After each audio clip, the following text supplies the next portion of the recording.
Hello everyone. In previous video we understand about the IAM user, IAM group and IAM policy. In this particular video we are going to discuss about AWS IAM role. AWS IAM role is one of the important topic from a data engineering perspective. So let us try to understand where actually we use the AWS IAM role. AWS IAM role generally we use whenever you have a two or multiple service in AWS account. I am taking example. I have one of the service S3 service.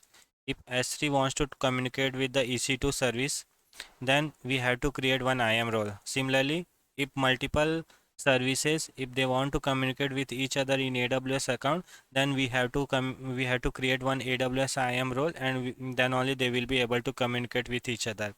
This kind of the thing generally helps whenever we create a pipeline. In the pipeline scenario, generally you will see you are using a multiple AWS services, and then you have to assign a particular policy for that. So in that kind of the scenario, we try to create a role so that they can communicate with each other.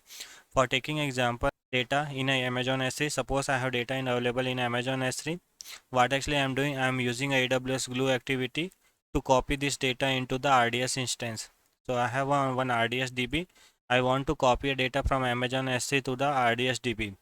Okay, and how actually it should trigger this AWS glue activity? It should be triggered through a Lambda function. So this is how my data pipeline looks like.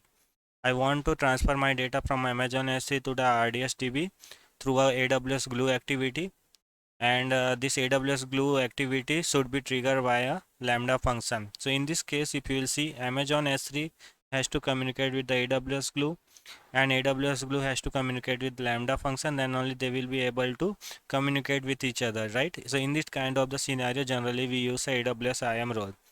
So whenever the multiple service they want to communicate with each other, then we generally use a AWS IAM role. I hope you got idea. Let's start doing a practical. Let me show you how actually we can do. Now let's see with practical. So I open my AWS account. I will search for the IAM. Click on this. Here we will see how to create a role. So in our left side only you will see roles. Click on this. By default you will see couple of roles which is already there. We are going to create a new role. So I'll click on the create role here. Now here you will see couple of options. First is the AWS service.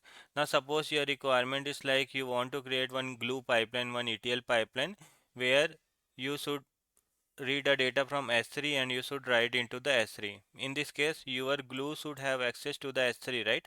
So if you have this kind of the requirement where your glue should interact with the S3 or S3 should interact with the Lambda, right? If you have that kind of the permission you want to give, you can use this particular AWS service. Second is the AWS account. Allow entities in other AWS account belonging to you or a third party to perform action in this account.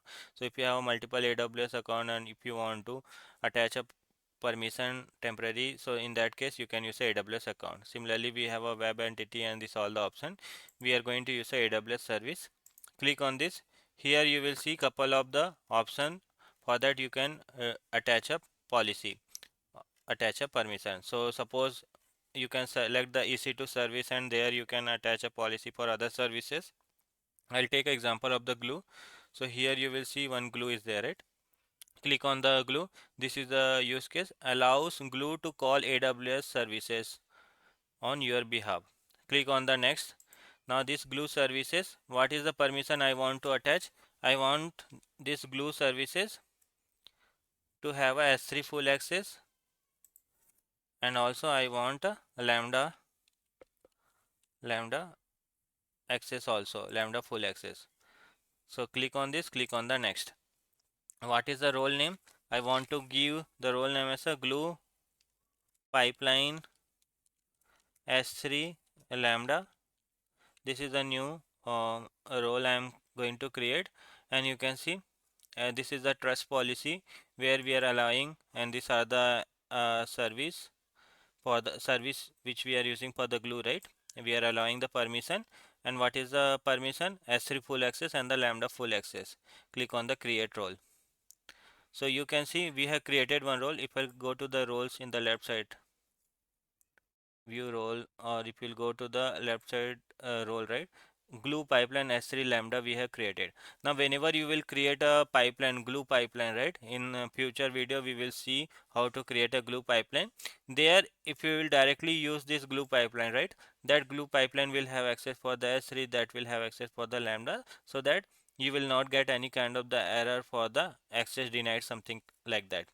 So like that we create a role and we assign a required permission to that role, so that the multiple AWS service can interact with each other. I hope you got the idea about the roles. In future video also we will see more about these roles.